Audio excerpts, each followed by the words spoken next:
Greetings in the name of His Imperial Majesty Emperor Haile Selassie I, Jah Rastafari, ever living, ever faithful. This is Rasta Richie, and I humble servant, ambassador and diplomat of His Imperial Majesty, personal friend of His Imperial Majesty's granddaughter, who set the captives free with the knowledge and truth and the love of His Imperial Majesty's love and admiration for anti-Rasta children, defenders of this ancient faith of Rastafari. I like to tell a story of how the Babylonian Police Sheriff's Department in Bernalillo County came and trespassed upon I on September 11th of 2013 at 4 a.m. in the morning. Interrupted I sleep and interrupted everybody's sleep by the dogs barking. So I go out to see what happened, and they tell me that they were called for a welfare check. And I explained I never heard of a welfare check. And they said, we need to come on your property and check if somebody's hurt. And I told them, I can assure you nobody's hurt. It's me, my wife, and my daughter. We're all sleeping. I don't know who called and made this call. Oh, we don't know, but we have to come and check. And I said, well, what do you mean come and check? I'm letting you know. They said, we have to come and physically look. And I said, well, from what I knew of the law, I thought you had to have a search warrant. And they said, we don't need a warrant. Either you let us in or we're forcefully going to come in. So we suggest you just cooperate and let us come check and put your dogs up. I says, okay, cool. I don't got nothing to hide. I'm just questioning what's going on. So I go and put my dogs in, come inside, put my contacts back in, which I had just taken out at 2 in the morning, and tried to call my attorney and couldn't get a hold of him. So I took my phone out and let him in. Before I let him in, I told him, I have the first Rastafarian in state history to have ever had a case dismissed on freedom of religion. A case that made state history back in the 90s from 2001. They says, we're not worried about any marijuana. All we're worried about is the welfare and well-being of the residents who live here. I'm like, okay, cool. I just want you to know, and so we know where each other stand. And then they come onto the property, and the only thing they do is look at the plants, and they never once inquired about the welfare and well-being of my wife and daughter like they said they were here for. And they just proceeded to, look at the plants, and they couldn't believe the plants. And I says, I've been doing this for 12 years. Like I told you, I made state history from 97 to 01. My case went on, and I have the right as a Rastafarian to grow my herb, and I'm not doing any crime. This is part of Rasta Liberty. I smoke spleefs that are like sage smudges, and that's why I use so much herbs. And I'm not breaking any kind of laws. I'm living the Rastafarian lifestyle. And he says, well, you're going to have to give us your paperwork to submit to a sergeant and detective. So I get the paperwork, and then we wait for the sergeant and the detective to come, give them my paperwork, and then they take the paperwork to a judge. But at the time, I didn't know the judge was corrupt, and one of a known judge, Stan Whitaker, on the bench, who was anti-cannabis and had go check who's out there, man, and inquired about why they were. At the time I didn't understand that he was corrupt. So then I went and gave him the paperwork, and then a few hours, this was like at 5:30 in the morning. Yeah, it took a while. It was probably about 5:30. They came about 4, about 5:30, maybe 6. They showed up and took the paperwork, waited around, and I just thought they were gonna see my history, my previous history. It was a cut clear case. They recognized my religious freedom. And then they telling me that they were coming back with the warrant, and that's when I freaked out and told them, well, at this point, you guys no longer welcome here. I'm a Rastafarian, and this is freedom of religion, and I have a right to use cannabis. It's recognized.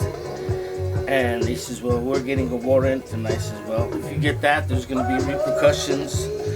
And they basically came with the warrant, came and took all of my crop, disrespected me, humiliated me, tried to belittle my integrity, intelligence about the Rastafarian faith and the legitimacy of the Rastafarian faith, the recognition, and just the lack of intelligence and disrespecting what Rasta stands for. So therefore, I basically had to watch them. They never arrested me. And I forgot to mention one other thing, that after giving my paperwork to them and waiting, I asked politely to call my attorney and a personal friend, and they wouldn't let me call him, and therefore violating my civil liberties.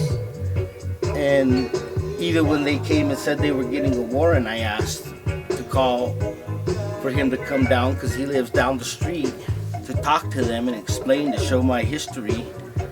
And they refused to do that, which is against the Constitution. And they never once inquired about my wife, even at about 7:30 in the morning when my wife went to go get some water from the van. The only thing they said to her was, if you have anything to say, go speak to the sergeant. And they never once inquired again about what they supposedly came for. And I'm just like, whatever, it goes to show their corruption. And I basically have to watch them take the crop down, and sitting there taking pictures, acting like it was a trophy, and and explaining to them that the fact of the matter is that it's basically hemp because it was pollinated, and just to leave my herb, and they still refused and took it. And once all was said and done and they took it, they never once apologized. Instead, they told me, first of all they told me when they were getting a warrant that, I said, you're not going to arrest me, and they said, no, we're just going to issue a summons, and then you'll go before a judge. So I'm like, okay, whatever. And then when it came time for them taking everything, they tell me to stand up, and they put the handcuffs on me, and they never read me my Miranda rights. And then they took me to the jail, or rather the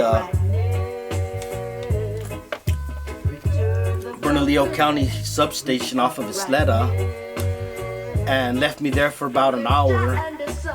Said they were pre-booking me. I asked them to let me have some water 3 times. I never once got it.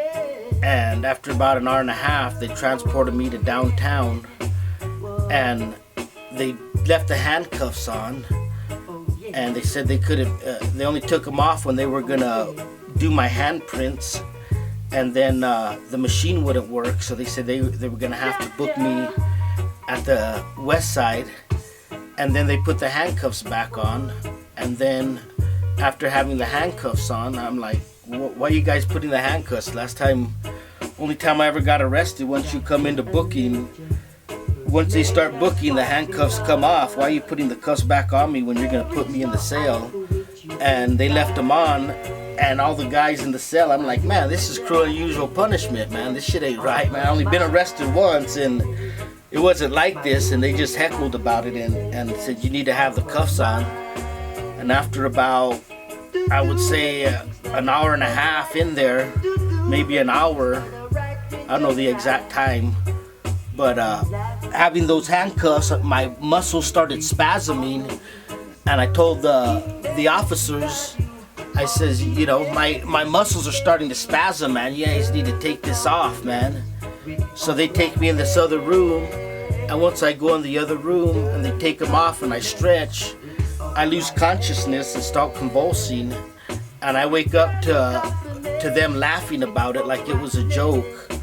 And then they put the cuffs back on me and put me back in the cell for probably about another 45 minutes. They were waiting to get enough people in the jail, in that loading place, to take to the transport van. Because there was like, I believe, like 4 people in there. So there was 5 of us. So after like maybe 10 people were booked in, it was about 2 o'clock. That's when we end up going to the west side, still with the handcuffs on. And I asked, I need to take my contacts out because they are special gas permeated contacts and they need to come out. And they said, well, you could tell medical. And once I go to medical, they say, well, we don't have anything. I said, I need to wash my hands, take these out, they're stinking. Well, we don't have any contact lens holders. I'm like, man, that's like not having a toothbrush. And then it took hours to get actually to know my charges. By the time I got in there, it was 4 o'clock that I actually went before somebody and got fully booked and charged, and then got out. But then once I went to go make my phone call, I had made 3 phone calls, one to my queen, my parents' house, and the neighbors. And it says to say your name on the phone. And each time I called, the phone calls never went through, because when I actually, I knew I only had a few minutes. So then when I'm getting ready to call the bail bondsman to let him know the situation, a guard came and just slammed his hand on the receiver and says, you have to go in the cell. I'm like, man, I just got booked in and been waiting there for hours. I don't belong in here. Just let me make my calls, man. You can give me a few more minutes just to talk to the bondsman to get a hold of him. And they says, well, you have to wait. So once that happened, I got finally booked in an hour later and got out, but it was pure torture to even have to go through that. So I just want the people to know the injustice that a Rasta